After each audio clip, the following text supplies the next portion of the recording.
Poddin My Noggin, hosted by CK Sims, creating a platform to elevate, educate, and heal by creating a space where people can share their stories of struggle, triumph, and redemption. CKS Media. Hello, everyone, and welcome back to Poddin My Noggin. I'm your host, CK Sims, and this week we are joined by Ryan Penley.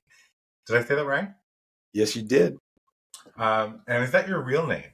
It is my real name.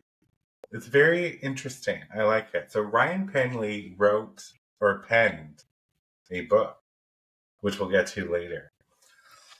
Excuse me for coughing. I'm dry today. So, Ryan, welcome to the show. And I'm Thank you very much for having me. So you wrote a book called Man Up, Sober Up, right? This is correct. Yeah, this is what we're going to talk about today, is what led to this book and how we got here. But where I want to start, and where the audience at home doesn't know, if you go to www.ryanpenley.org, that's RYANPENLEY.org, you will find a smorgasbord of information about Mr. Penley and some really interesting stuff as well about his life.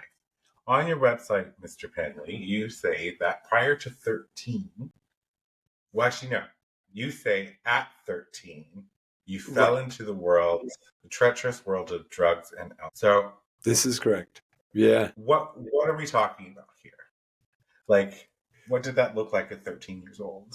That's an excellent question, and I think that the most honest answer that I've come up with was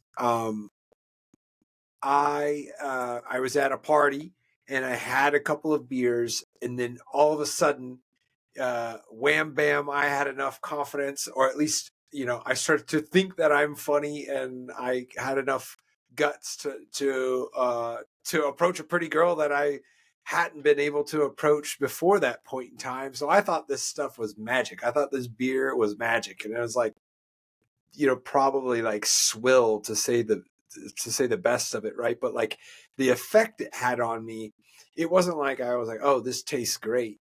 I was almost instantaneously smitten by the party scene, the lack of inhibition, and being like a walking, talking hormone. I was approaching people that I found interesting sexually. So it was like, man, this is awesome. And so like, it was like lightning. And then of course at that point I'm suffering no consequences, right? Like I don't have a job to go to, I've got great health. And so it seemed like all upside. It just seemed like everything about it was super awesome, and I couldn't see anything bad in sight. So I was like, man, this is where it's at, So like, that's kind of like the genesis, if you will. But, I think before that, like, there was, it wasn't as if I wasn't walking into that scenario, like unlike a loaded gun. So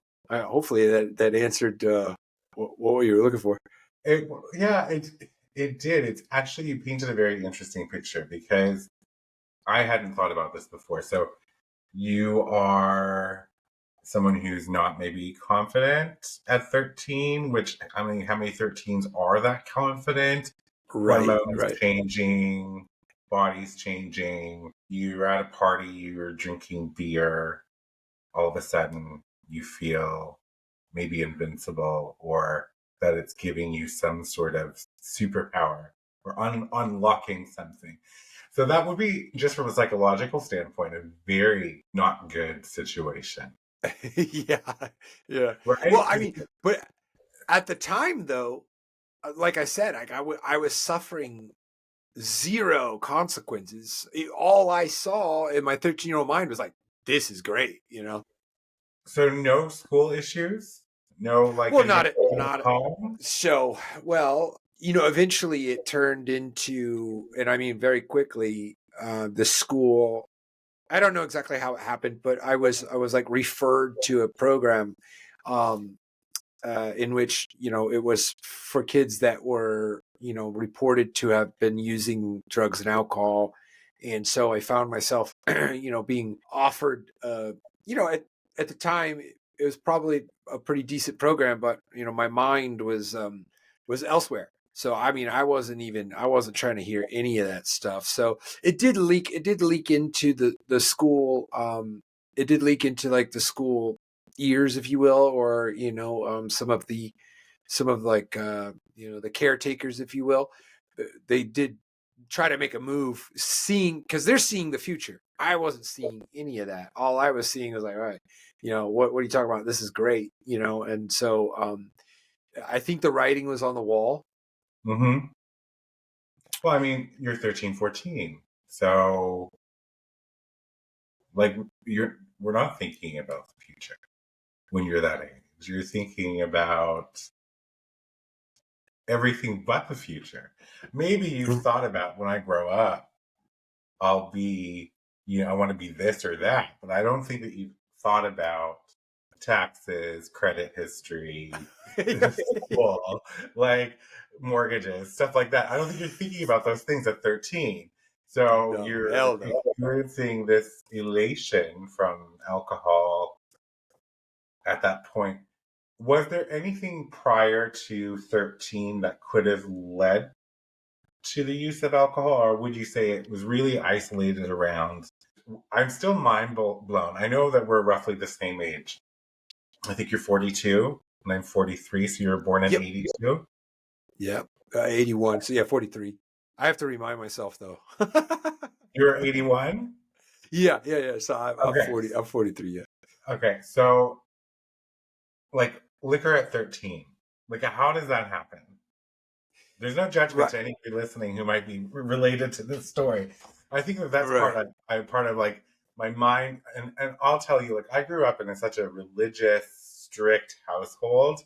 So, like, for me to even fathom like being at somebody's house getting wasted Yeah. or drinking alcohol at all. Right.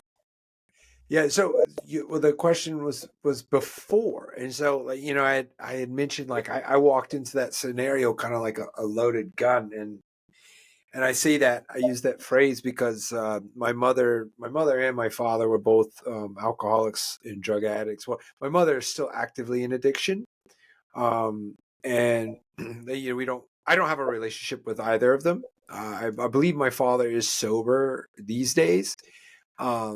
However, they had me when they were 17, and so pretty young, and I was raised by my grandparents predominantly, and I wasn't raised in a home.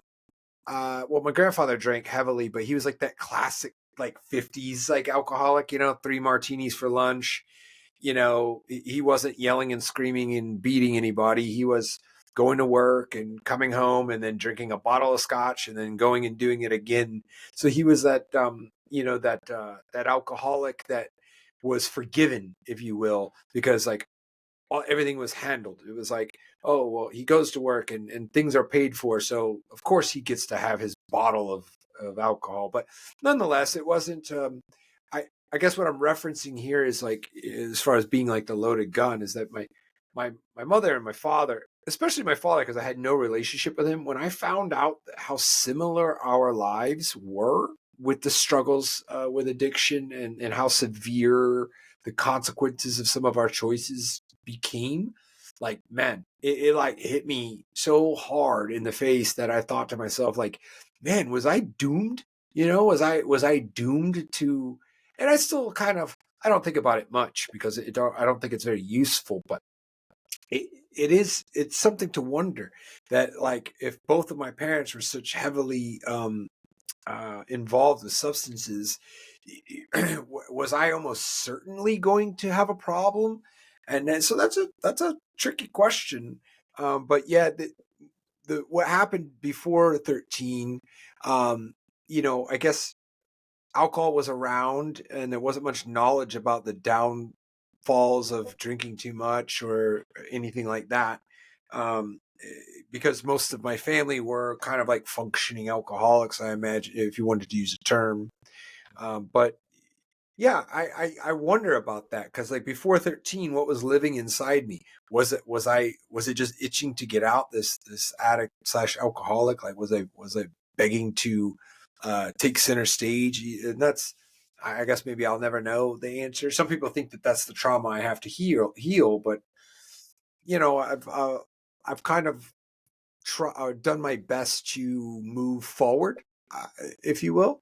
Absolutely. So I don't dive too much into it. It's interesting to think that and I mean, I don't know the science behind it, or maybe there was a genetic predisposition to addiction, Right. right? I, So you were around it for sure. yeah. Um, yeah, that's an interesting concept. Not the first time I've heard it, for sure, but thinking to myself, like, you know, so you 13 girls talks of a program that you were not interested in. Let's fast forward a little bit. Yeah. Like, Yeah. how was high school for you? Well, high school, excuse me, high school was all right. There wasn't. I had friends. I was alcohol was definitely a part of it. I was kind of known for like being a party person, and then I guess like after high school, my life got really dialed in. I became incredibly focused. But then there was a bit of a turning point when I was 21 and I was offered a job working in a bar in Las Vegas. So I took it. And so this, being a guy, being a person who was, I was intrigued and I was involved in and excited about parties and the party scene and the lifestyle. And I went to where the belly of the beast, if you will. I went to the epicenter of all of the stuff that I had taken a liking to. And so, I spent 11 years in Las Vegas, and uh, it wasn't all like off. I didn't just like show up to town and start doing cocaine and getting prostitutes. It was like, it was, it, there was a lot of really good parts and a lot of constructive parts, but I think in the long run, it was a tough environment to remain abstinent of substance use when it's just everywhere. And had you tried prior to moving to Las Vegas? Was that even in your Things got things got ramped up rather quickly, because I was also making money. I was bartending on Las Vegas Strip. So here I am. I'm working in the very center of the partying of the planet, right? So here I am, I'm just like in it, and all of the options were available all of the time. So given that scenario, if you don't have like incredibly strong guardrails for your behavior, there's a good chance that you're gonna well, I pretty much did anything and everything that was offered to me. And that was now before I had moved out there, I just didn't think I had been exposed. And then when I got out there, it was like, you know all bets were off, to put a pun lightly. Well, I think about to my 20s, and I think I would have done the exact same thing. If I was in Vegas at 21 working at a bar. Tips are great, money's good, like all the things that you could possibly want were there. I think I would have probably ended in that same path, right? Right. But Yeah. 43-year-old me could go and work in the bar now and not touch a single thing. Right. Okay. So, Could well, so the good could you? news about that is that you're probably not an addict or alcoholic, because even when because I'm in Florida now, like when I got back to Florida, I had, because that's what I did, what I had done professionally. I was like a professional bartender. I was in the bartenders union out there, and I was like skilled labor. And so I was like, well, professionally I'm a bartender, but I got a drinking problem. So of course I was like, I'm good. I can do it. And so you're saying that you're capable of like not participating at the age you are now. And when I got back to Florida, it was probably about 6 years ago. Maybe I'm jumping too far forward in this story here, but I was like, okay, I'm going to work in this bar. And it went well for the first couple of months. Like I was like, but I was white knuckling it. I knew I wanted to drink, and here I am surrounded by the alcohol, and I knew it was a matter of time. And so, yeah, that was the last kind of effort that I that I was even trying to fool myself into thinking that I could do what you do. If you're saying, like, okay, it wouldn't even phase you and you could just not have a drop, that I'm quite the opposite. Well, in all fairness, I don't have the addiction, right? I never had the addiction. Right. Like I was doing drugs and Yeah. stuff in my 20s, but one day I woke up, had the proverbial look in the mirror, and was like, I don't recognize who I am. Bye. And I left. I never Wow. loved alcohol enough to, you know what I mean? Like Yeah. I loved the part where you just kind of got loose and nothing else mattered in that moment, and it was just about having fun and being free. But then I didn't like the consequences of that. Right. Right. So Yeah. pop back here a little bit, because I think these might be related. So is your rock bottom and the coma period the same, or are they two separate events? Right. It's a little bit convoluted as far as the label goes, like rock bottom, because the rock bottom was more of like a period in my life, and it was a very long, very long period. It wasn't an instance, it wasn't a circumstance, it wasn't a car crash, it wasn't the coma. The coma, by the way, was I. I had done so many opiates and drank so much while doing the opiates that I had damaged my pancreas. So I'm an insulin dependent diabetic to this day. However, when I was partying, I didn't want to hear that, so I wasn't treating it. I wasn't paying any attention. So hence the coma. I went into a diabetic coma, and my body temperature went down to 85 degrees, and I had to be helicoptered out of the town that I was in to get the triage. And so when I say those things, most people, they naturally say, and just like the question you had asked, like, oh, that's the rock bottom. And that really wasn't it. Like so that was in Colorado. I came back to Orlando, Florida, where I'm at currently, and my family, which is very small. It's basically just my cousin and my sister. But I came back to Orlando, and it wasn't over for me. I at that point I didn't have enough money for narcotics, so that was off the table. So I just kind of went into just bottom of the barrel booze. We're talking like plastic bottles of vodka. That was like my diet, and so my health declined, and I was like pseudo taking insulin, but totally in the most incorrect and ineffective way. And the rock bottom, it continued well after that coma, and it continued on for some years. I was homeless for a while, and at one point, so I'm just kind of listing off rock bottom circumstances. And forgive me that I laugh about them, because I feel like in my own way, like it's like a bit of a coping thing. I think it's really I'm sure. important to tell people how to process their own trauma. Exactly. But well, thank you for that. That's appreciated. And so, one of the serious circumstances that happened was my mother, who I'd mentioned. She's currently in active addiction now. Um, her and I both were drinking, and we were both taking like Xanax, but we weren't doing it together. We were doing it in the same house, but we weren't like, oh, hey, you do this. We weren't like partying together, but we were both doing the same substances in the house. And we got into it. She's very aggressive, and then I'm pretty aggressive, and so next thing you know, this is all. I'm not trying to deter away from details. I just don't have them, and I didn't have them, and I still really don't have them. I don't know exactly what happened, but my mother had accused me of trying to cut her head off with a kitchen knife, and so I went to jail for attempted murder.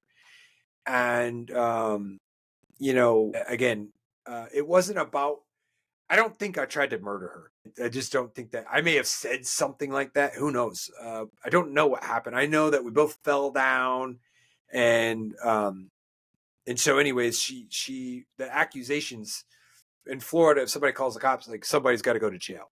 So I go to jail, and I don't really know what to think much about the scenario because I didn't really remember everything. I do know my mother, so here I am sitting in jail, and I'm like thinking, like, I can't believe this, you know. And of course, I've gotten a little bit of clarity because obviously I can't use while I'm in jail. So I started to kind of think about things, and I thought, like, damn, you know, here I am. I can't even defend myself, meaning I can't even remember to say whether or not what she said was true or not. I mean, I don't believe that that's what had happened, but I don't really know that. And that part, like that was a big circumstance of rock bottom, knowing that something so awful was an accusation of me, and I really, what the hell could I say about it? I was out of my mind. I mean, I saw the video, she was too, but whatever, you know, that's not an excuse. And so, you know, when you link all these circumstances together, I think that equates to a rock bottom period in my life. And so, yeah, it was never really one thing that I could attribute. And in fact, I get envious of people that are able to, you know, they have a DUI and it's over.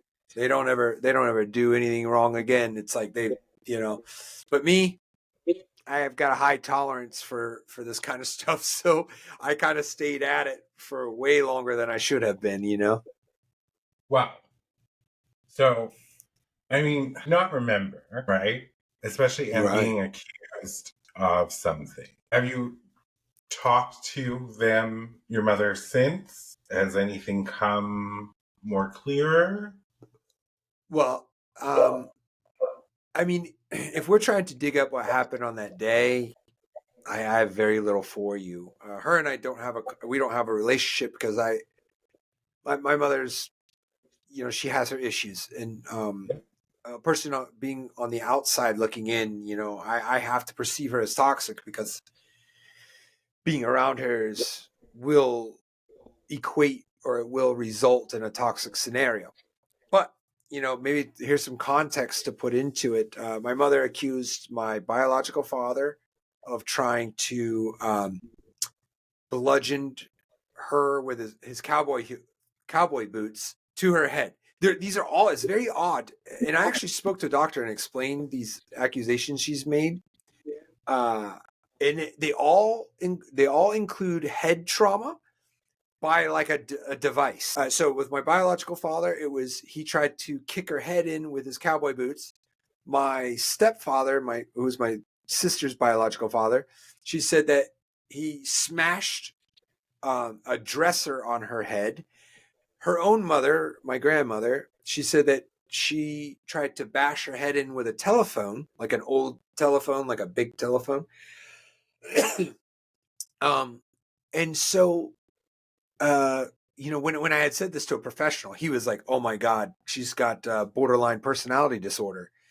And I looked that up, and I guess it seemed to kind of fit the style or the redundance of the accusations, and also some of her other traits, which is like, you know, high volatility, hyperaggression, you know, and a very established victimhood.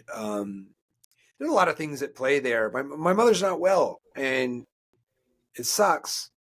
But the where I'm at in my life, I can't afford to really try to rekindle that. And many people will tell me, like, that's your mother, you're running out of time, you need to reach out, but like, it's just too risky, man. It's risky. People might say that that's your mom, you're running out of time, all of these things. At the end of the day, you are responsible for it, right? Right. And Yeah, I agree. if you know that walking into a drug, let's just try a Macy's through the perfume section, is going to make you lose your breath and not be able to breathe, then you're not going to walk into Macy's through the perfume section. It is literally that simple. Yes, she Right. birthed you, right? Right. But you also know that she's harmful for you and your current livelihood, your whole mental state, everything. So I just have to pop back for 2 seconds. The person that you were talking to who immediately gave her a label or a diagnosis, I don't know if that's really the best thing to do for a practitioner who hasn't seen them. We like to label people. To me, my first comment to you is that it sounds like she has her own trauma. Yes. Whatever that mean, means. I believe that. Yes. But yeah, I don't think that you're in the wrong for going no contact with your parents because of the hurt and what they put you through and how you're trying to move forward in a healthy way, right? It's just one of those things. So how long were you in prison? Oh, well, it wasn't prison. It was jail, but it was a few months, which is, too long. Yeah, like, jeez, I'm trying to process it all. It's a lot to process, right? And I do go at it lightheartedly, which totally fine. I do the same thing in a lot of ways, stuff I talk about in my life.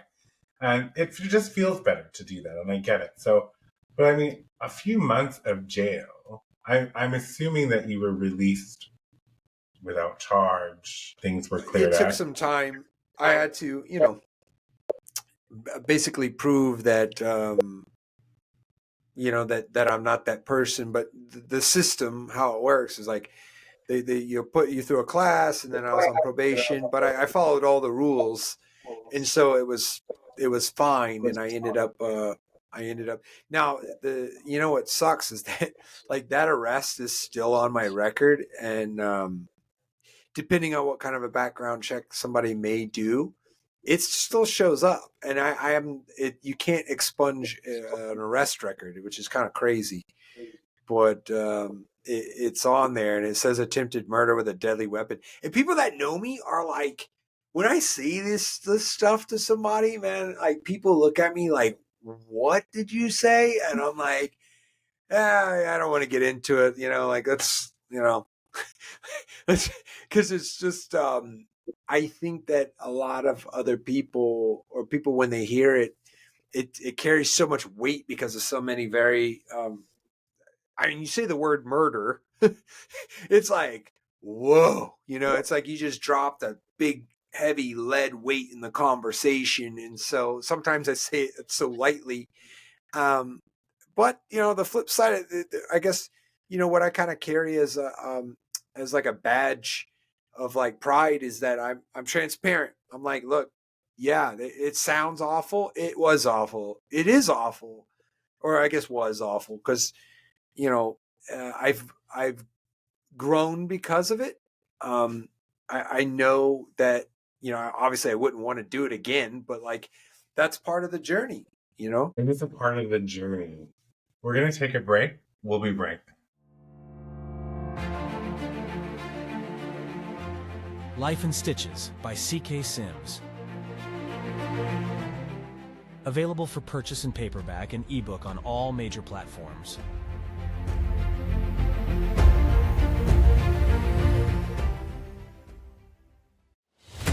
Partner today with CK Sims and Poddin My Noggin to get in front of an audience that cares.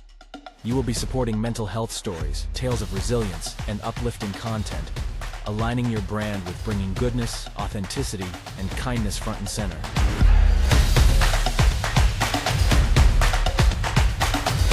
This spot could be yours. Do you have a story of struggle and resilience? One that you want to share with others and possibly help someone through their own struggles? Find the link in the show description and fill out the guest form today.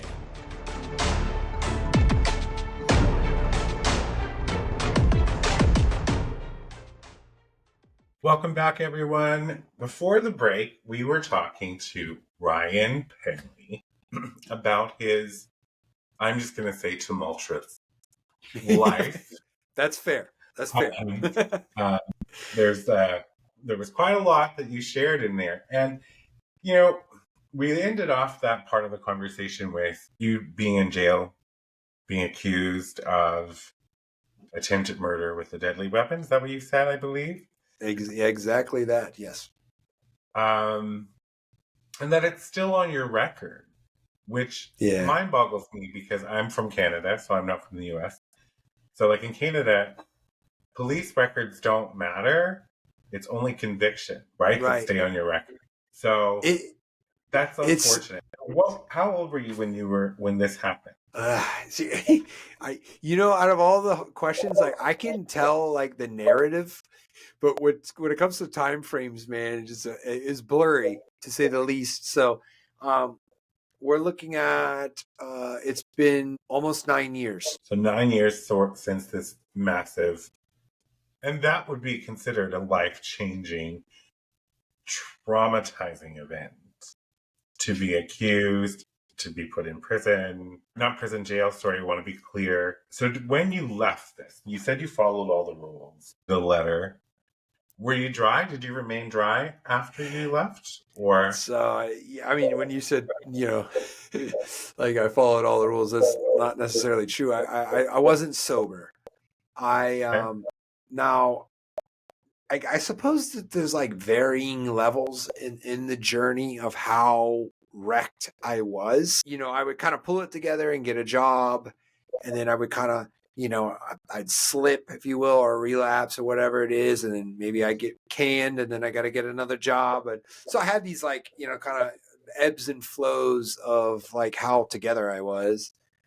And so when I was on probation, I was like, I definitely showed up to probation a couple of times after like I had been drinking, and they drug tested me, and they tested, and I don't even know how I managed to get, man, it was bad. Like I remember going to the police station, and I had been drinking that morning because I'm an alcoholic and I can't control myself. I knew damn well where I had to be that afternoon, and then there I was.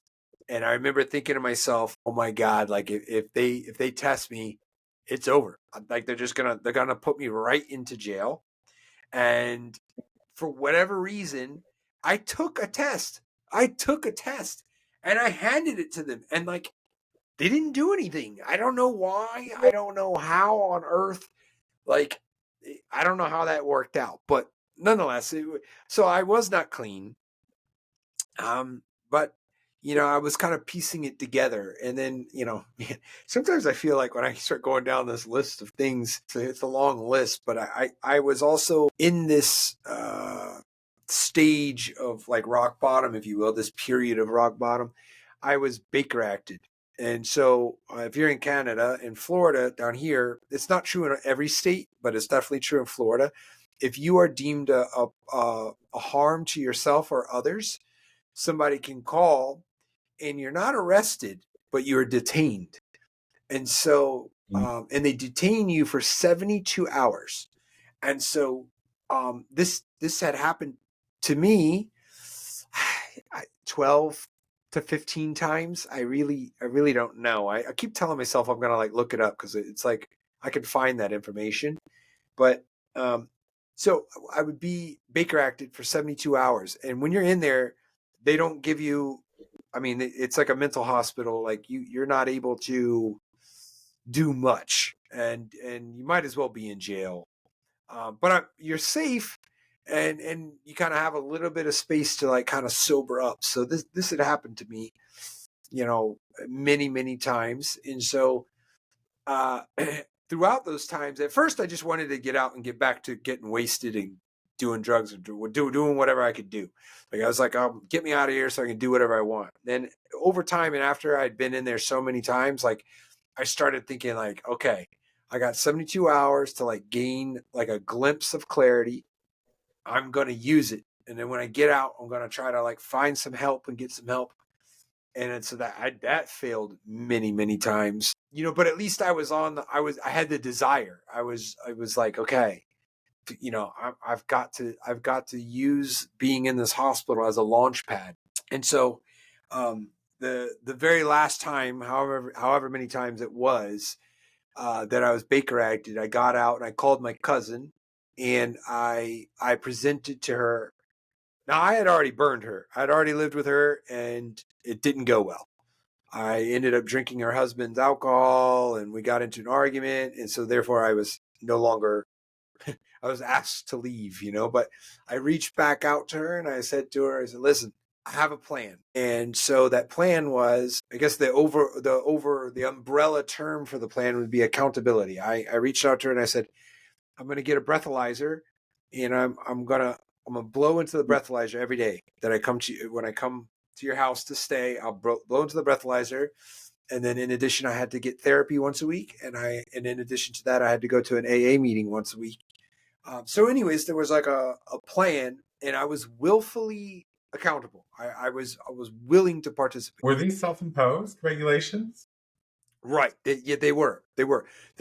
Like it didn't do anything to me when the police were like, you better, we're going to test you or you're going to go to jail. Didn't do anything. I basically just got so fed up from being at rock bottom for so long. Like I didn't just bounce off a rock bottom. I was like there. I was like, paying the light bill in the in the rock bottom. I was like, paying rent to the stone floor. Like I was there for so long, and I had given up. I had tried giving up, and it didn't work. So I was like, okay, everything is falling apart on me. So what now? And so I made a decision to get to work, and so that's what that was. And it worked? It did. It did. I had a relapse, but like very brief after that. But that was March 31st, 2019. And I ended up not going to the AA every week. It didn't work out for me. But nonetheless, the therapy was huge, and I didn't even really use the breathalyzer. It was just the effort and the willingness to be held accountable is really what helped me to put boots to ground and really start gaining some traction in recovery. My wheels are turning. Yeah. Right? Because one would say that those were your practice runs, however number of times you went into the hospital, until you realized, okay, you can use these times, because I too have stayed in a short stay unit. I put myself there. And you do get a break from the world and from responsibility for 3 days, and you're just, you can measure up what's important to you. Right. So March 31st, 2019. So you would have been 39. No, shit, Right. sorry. You would have been 37. What's wrong with me? Right. 37.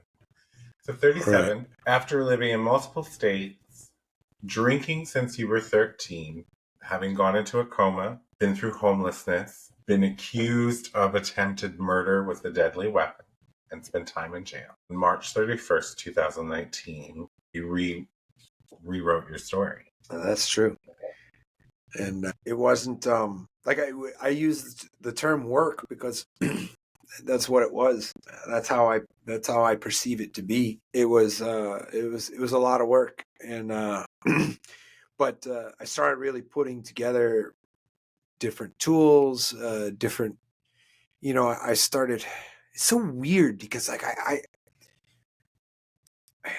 every day at first, and then every week after that, and then every month after that, and then it turned into a year, right? Like the more clarity that I had gained, there was more of like a celebration in like my soul. And so the success of traction and sobriety, it became perpetual, and it became like a mission, like it became this intrinsic value to continue to work on myself. and that hasn't gone away. I say this a lot, like I for lack of a better term, but it's a bit of a cliche, I have an addictive personality. Well, I believe that to be true. I don't believe moderation is in the cards for me. This is not. Like I go over, so knowing that is very powerful. So these days, I dump that energy into something that's not selfish, or something that can be of value to others, or something that's an adventure, but in a positive way. I these days, it's very important for me to do podcasts like this. Like, this is exciting for me. It's a healthy outlet. It's a new adventure to meet a new person and talk about things. And it doesn't it doesn't phase me. It doesn't. I've shared the story enough that now, it's healthy and it feels good.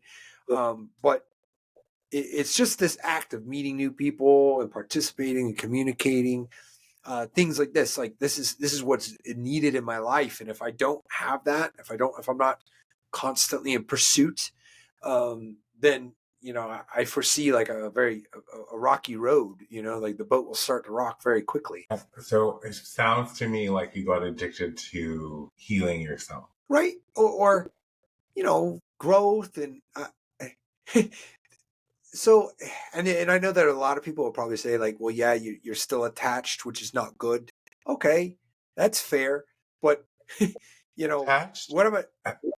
What does Well, that mean? attached, addicted. You didn't say attached, but I mean, say somebody's like, you said I'm addicted to healing myself, and I think that there's sometimes in some people that might perceive that as like, oh, well, you're still an addict, and I'm all right with that, because I know what I'm not addicted to, and that's cocaine, pills, and booze. And so I'm all right being addicted to what I'm addicted to these days. Yeah, and for anybody listening, it wasn't like I wasn't trying to say anything amiss. It just sounded to me that you had taken all of whatever had ailed you for, say, 39 years, and then started to flip it into rebuilding you, Ryan Penley, and what that Yeah. person's right now.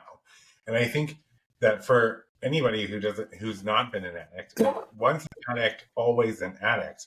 The thing is that just because you are not partaking of those pills or the cocaine or the booze doesn't mean that you're not still wanting or the desire is not still there.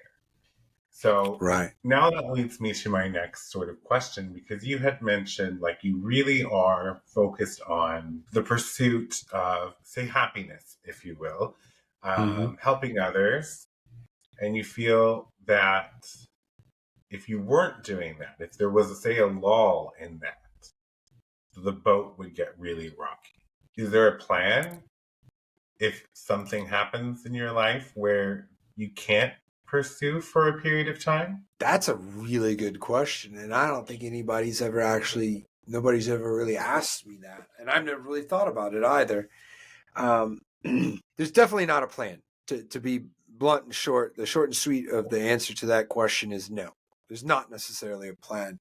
I think that I have, in the queue of my excitement and my pursuits and my attention, the queue is pretty heavy these days. I have a 5-month-old son. I have got a new wife. Well, when I say, let's see, we've been married less than a year. He's 5 months. Anyway, it's a very short period of time. I'm not very good at time frames. So what I'm getting at here is that like the queue for my attentions and my attention and my pursuits and things like that is very long. And of course, my wife and my child are at the top. But my physical health and my professional pursuits, my vocation, my creativity, like I've done well to stack a ton of things in my vision and in my aim. I've done well to do that, to make sure, or like decrease the probability of ever having a relapse, or just to take it off of the table. And I found early on that the more that I did that, the more that I stacked my attention into things that were constructive or valuable or for other people or selfless instead of selfish. Like, the more I did that, the further the triggers got away from me. Like, it was way easier to walk right past the liquor store when I had 5 other things more important to worry about. Or now, like, I just, again, I make sure that there's so many directions to point myself that are just better. They're just better. And so, I don't want to say that relapse is impossible. I don't believe that. But like I said, I'm making the probability of it as small as I can. So many things. And I'm going to go there, even though I feel like I shouldn't. But my question is, are you still in therapy? Do you still seek therapy? I have not been in therapy, and we've been talking about going and seeing like a couples therapist, and I don't think I'm not against it. That's for certain. And I feel like it's the responsible thing for all adults to talk to somebody. I have not. It's not implemented in my lifestyle at the moment. Do you want to know why I asked? I don't know why that you asked, though. You want to know why I asked? Yes. So my background is in mental health and counseling psychology, and everything that you've said so far today. So like, I get this vibe from you that you have become this truly wholesome human being, right? Mm-hmm. This is what I'm feeling. This is what the vibe I'm getting. And you're doing a lot of good work and you're doing a lot of wonderful things in your life. But there's certain things that you're saying that kind of fires off a little bit for me. And that's the usage of stacking, lining up the queue, all of those things. These are all pointing to distraction or avoidance, right?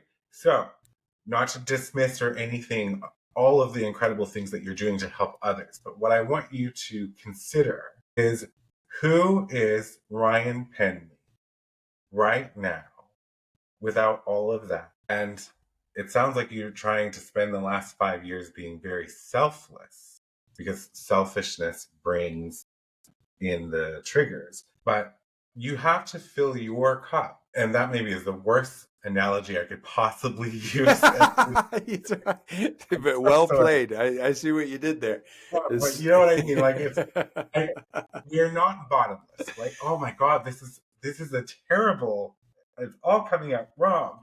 What I mean is, we are not infinite in what we can give to others. And if by some chance all of the wonderful things that you have been doing are fulfilling your purpose and making you feel wholesome, complete, and that you're giving back and all of those things, and that's the best thing ever. My thing is just, I don't want you to relapse and lose, for you to think that you've lost everything that you have, especially on the direction that you're going.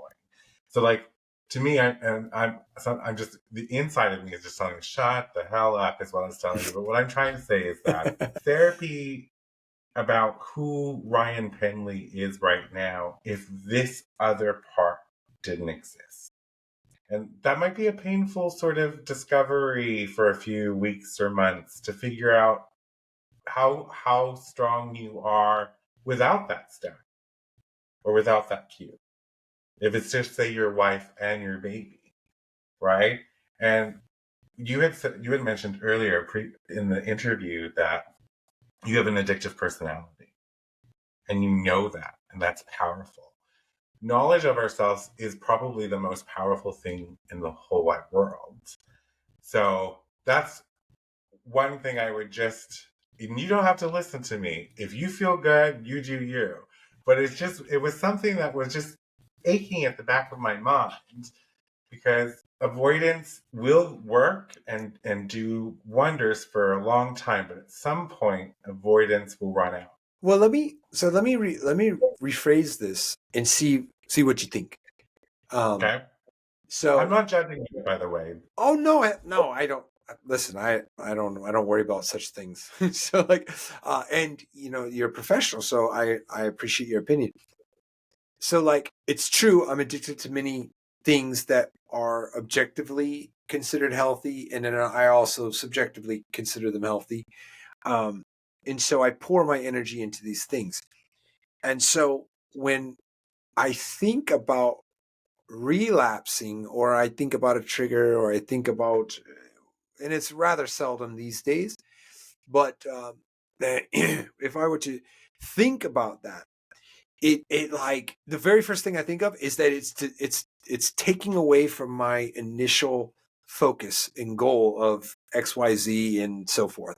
So like when I think about it, it's not even, it's like a, because I think I have like a loose grasp on avoidance, but it's not really hiding it or avoiding it. It's just become the shitty option.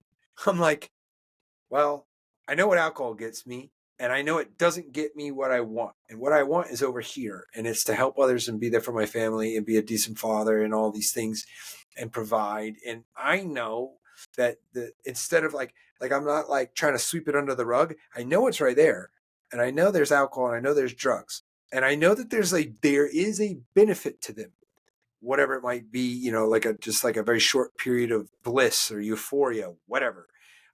But I'm like, that to me is just a shitty option compared to my pursuit of those other things that I now value way more than my own escape. And so that's kind of a way that I look at it. And so, and in my mind, I feel like I'm not avoiding, but again, that this is why I need to talk to somebody, right? Because like that's how you start to flesh these things out.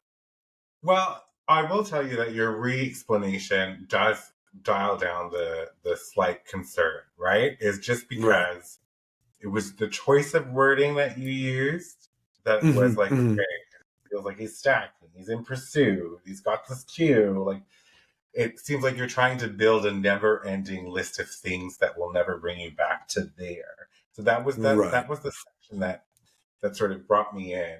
And for me, I think like what you're doing now is working for you.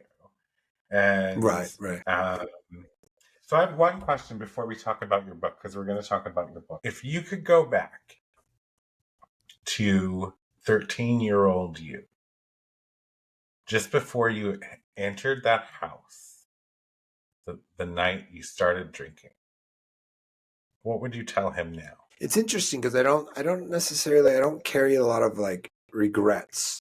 So I Hmm? cherish a lot of my own history, but that wasn't the question. It's a thought exercise into instruction to myself to maybe avoid some serious hurt. And so, oh, how about this? Forgive me for not answering your question and kind of proposing a split scenario. What am I going to tell my son, my now 5-month-old son? What am I going to tell him? And I have a plan. I don't have a relapse plan, but I do have a plan for him in drugs and alcohol. I'm going to be as transparent as I need to be, not more than I need to be. And I'm going to denounce hypocrisy. I'm going to make sure that he's aware that things didn't go well for me. That part I will share, and I will share whatever I need to share. But he will know that his father wasn't always sober. I wasn't always this man.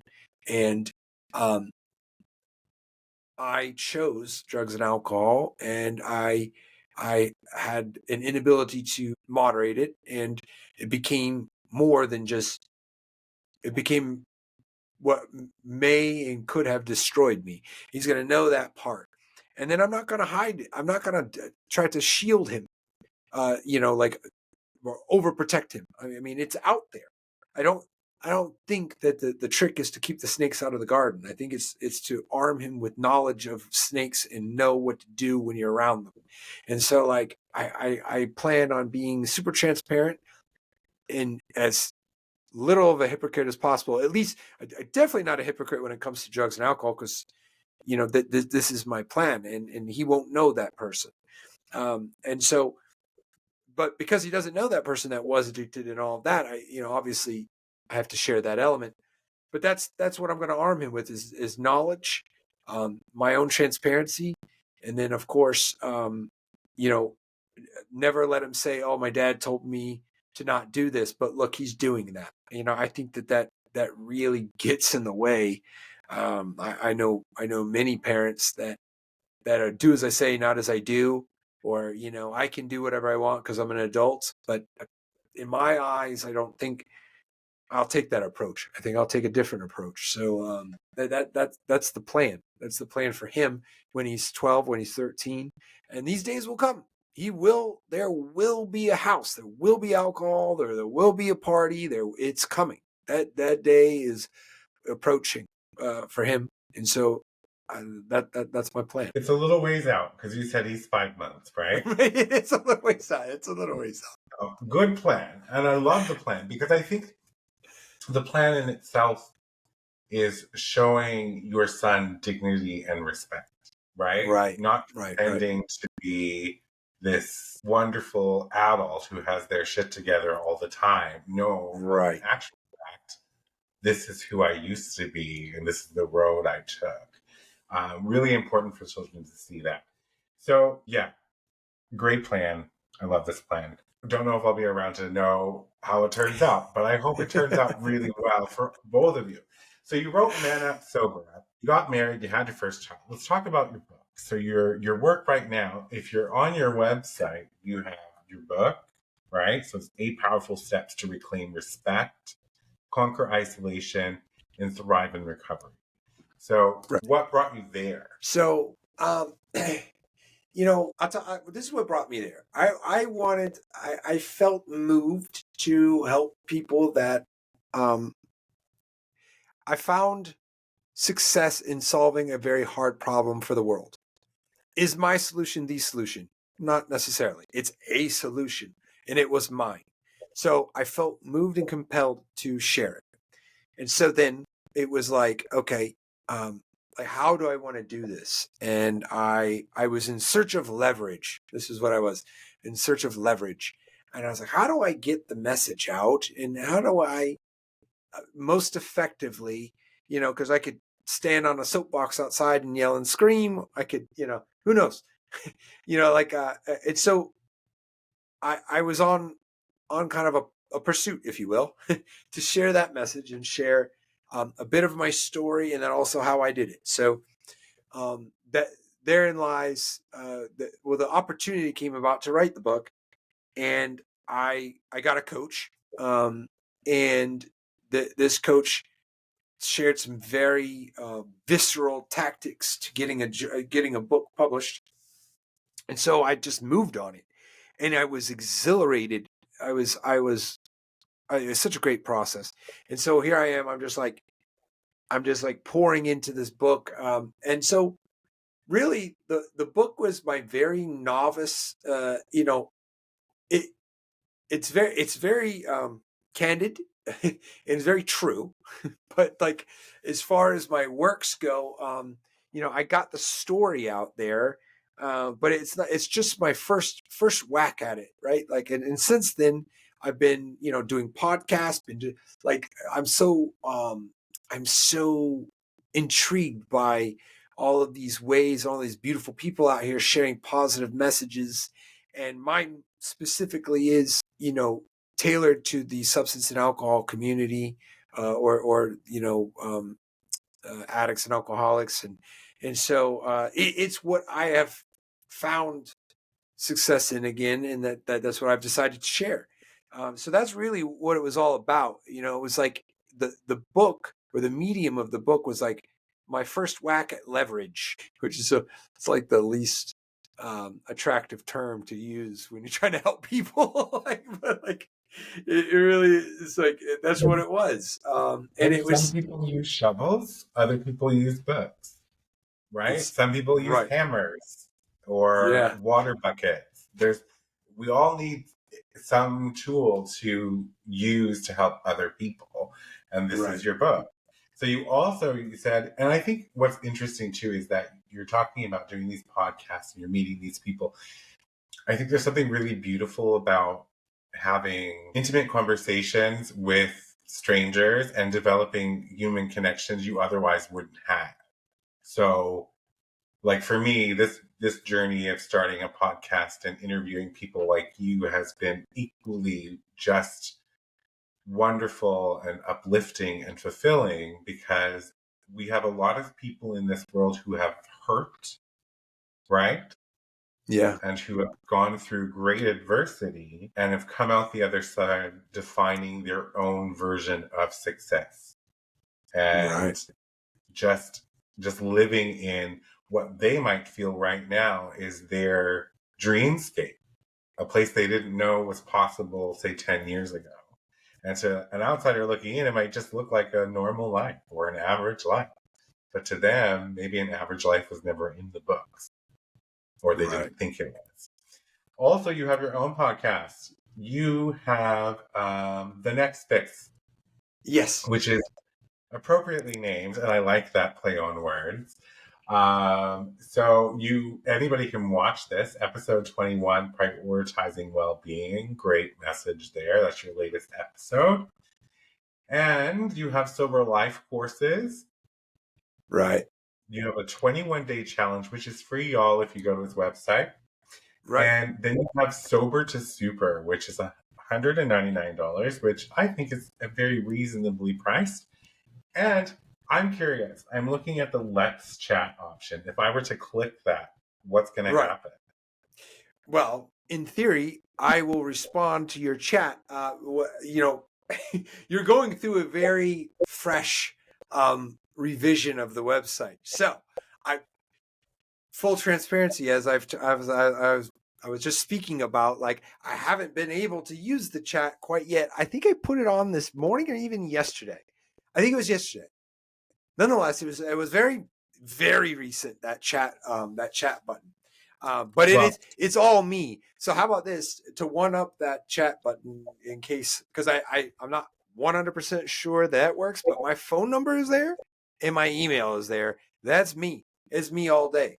And so it again, as I had mentioned, like leverage. I'm trying to extend different tools, like you mentioned, a hammer, a bucket, and all these different methods, these different tools. So I'm like I said, I'm so intrigued by it. I'm just out there producing what I can creatively, constructively, that can help somebody.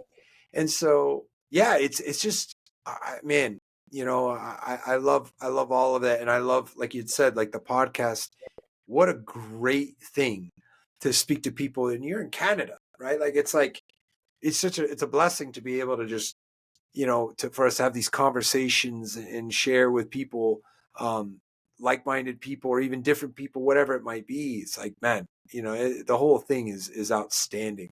And so you had mentioned the Sober to Super course. It's like, I have, like, some people have asked, like, they're like, oh, $199. It's like, it's too much. I've had a lot of people say this to me. I'm like, well, it took me 13 hours, 14 hours to put together. So it's not like, at the end of the day, there's got to be a point where it's like, oh, hey, man, I'm just trying to cover my time here. But again, as you pointed out, there's a free option. And that also was a lot of effort. And I really enjoyed putting that together. I think it's super constructive, because it adds the physical fitness element that I think is very helpful for somebody that's trying to get sober. Like, being a little healthier physically is very useful. Yes, indeed. Especially as you're aging. At 43, for myself, getting fitter was the best decision I could make, just to aid that aging process. And I mean, for people who say it's too expensive, at the end of the day, the price is the price. And if you can't see the value in it, then that's an them, not an issue, as the current colleague would say. I love that. That's amazing. But, it's a course. It's designed by you. People who are listening right now, you've gotten to listen to over an hour of Ryan Penley's. You have a high degree of emotional intelligence. Do you know that? I will take the compliment, and thank you very much. Perfect, but it's very evident in what you're talking about. You're also very self-aware. You've done a lot of work. You can tell that about yourself. And you made a comment earlier, and I'm like, I know that I'm over time, and some of my friends give me crap when I'm like over an hour. They're like, most podcasts 25 minutes and 30. And I'm like, well, my podcasts are an hour. So you said before, and I remember now, you said that it's a lot of work, and that's how you see it or perceive it. And like, I second that, because I think anybody who has had to reach their version of rock bottom and pull themselves up from nothing and build a life for themselves, trying to create something in contrast, hold old habits, is work. It's Oh, yeah. hard work. It is tiring work.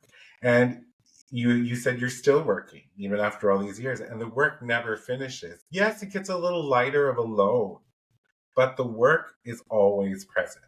And I remember being on a podcast, I don't know, gosh, 6 months ago now, having the same conversation. It's an uphill climb, but don't look at the whole hill. Just look Right. at that first step, right? Break it down and just do it. And consistency, which is talking about the mindset again, but mindset is everything, because if you show up for yourself consistently, you can change. So I will be your first person who ever messaged you on your website. Nice. All right. But I know you're busy at this moment, and it's very polite for you to not answer your chats when you're on a podcast. But I sent you a message and I'm still waiting. Just kidding. So everybody, great conversation with Ryan Penley. Go check out his book. It's available for purchase. You can get it on Amazon.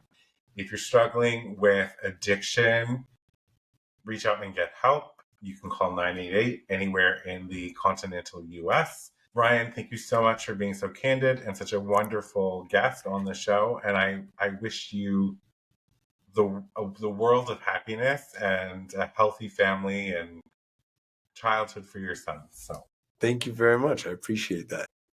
all right, everyone, until next time, go out there and live your wildest dreams.